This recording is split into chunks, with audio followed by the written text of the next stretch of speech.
Assalamualaikum warahmatullahi wabarakatuh. Perkenalkan, nama saya Kiara dengan NIM D1A021628. Di video kali ini saya akan membuat materi pembelajaran tentang Mahkamah Acara Konstitusi untuk memenuhi tugas 1. Mahkamah Konstitusi memiliki kedudukan yang setara dengan Mahkamah Agung dan Dewan Perwakilan Rakyat.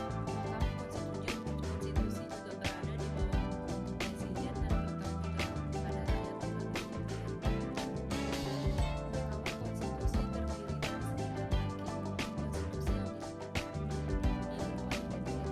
Hakim konstitusi memiliki masa jabatan 5 tahun dan dapat dipilih kembali untuk 1 kali masa jabatan. Adapun hal yang merupakan karakteristik Mahkamah Konstitusi yaitu hukum acara Mahkamah Konstitusi bersifat formal. 2. Hukum acara Mahkamah Konstitusi memperhatikan prinsip persamaan kedudukan. 3. Mahkamah Acara Konstitusi bersifat publik, akumulatif, dan mengikat. Dan juga adapun asas yang saya ketahui yaitu asas kepastian hukum, asas keadilan, keterbukaan, kecepatan, dan kepastian putusan. Alat bukti yang digunakan dalam persidangan di Mahkamah Konstitusi meliputi dokumen, saksi, ahli, pemeriksaan fisik, atau alat bukti lain yang dianggap sah oleh Mahkamah Konstitusi. Jenis persidangan di Mahkamah Konstitusi terbagi menjadi 3, yaitu persidangan permohonan, persidangan pengujian UU, dan persidangan sengketa hasil pemilihan umum. Salah satu sumber hukum Mahkamah Konstitusi yaitu Undang-Undang Nomor 24 Tahun 2003 tentang Mahkamah Konstitusi beserta perubahannya. Undang-undang ini menjadi dasar hukum yang mengatur tentang pendirian, tugas, kewenangan, susunan, dan prosedur kerja MK. Dalam penggabungan perkara, Mahkamah Konstitusi akan menyelesaikan semua permasalahan yang terdapat dalam masing-masing perkara yang digabungkan dan memberikan satu putusan yang mengikat untuk semua perkara yang digabungkan tersebut.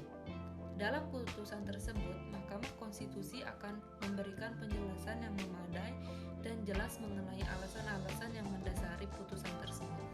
Jenis persidangan di MK terbagi menjadi 3, yaitu persidangan permohonan, persidangan pengujian undang-undang, dan persidangan sengketa hasil pemilihan umum. Sifat persidangan di Mahkamah Konstitusi bersifat terbuka, kecuali Mahkamah Konstitusi memutuskan sebaliknya dalam rangka menjaga kepentingan tertentu. Persidangan di Mahkamah Konstitusi juga memiliki sifat formal, artinya segala tindakan dan prosedur yang dilakukan harus sesuai dengan ketentuan hukum secara acara yang berlaku. Selain itu, persidangan di Mahkamah Konstitusi juga memiliki sifat publik, yaitu putusan Mahkamah Konstitusi harus diterbitkan dan dipublikasikan secara terbuka. Jenis persidangan di MK terbagi menjadi 3, yaitu persidangan permohonan, persidangan pengujian undang-undang, dan persidangan sengketa hasil pemilihan umum. Sifat persidangan di Mahkamah Konstitusi bersifat terbuka, kecuali Mahkamah Konstitusi memutuskan sebaliknya dalam rangka menjaga kepentingan tertentu. Persidangan di Mahkamah Konstitusi juga memiliki sifat formal, artinya segala tindakan dan prosedur yang dilakukan harus sesuai dengan ketentuan hukum secara acara yang berlaku.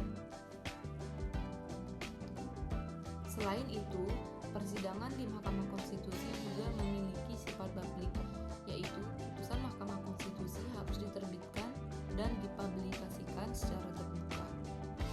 Mahkamah Konstitusi dapat mengeluarkan beberapa jenis putusan, yaitu 1. Putusan permohonan, 2. Putusan pengujian undang-undang, 3. Putusan sengketa pemilihan umum. Putusan Mahkamah Konstitusi bersifat final dan mengikat, artinya putusan yang dikeluarkan oleh Mahkamah Konstitusi tidak dapat diajukan lagi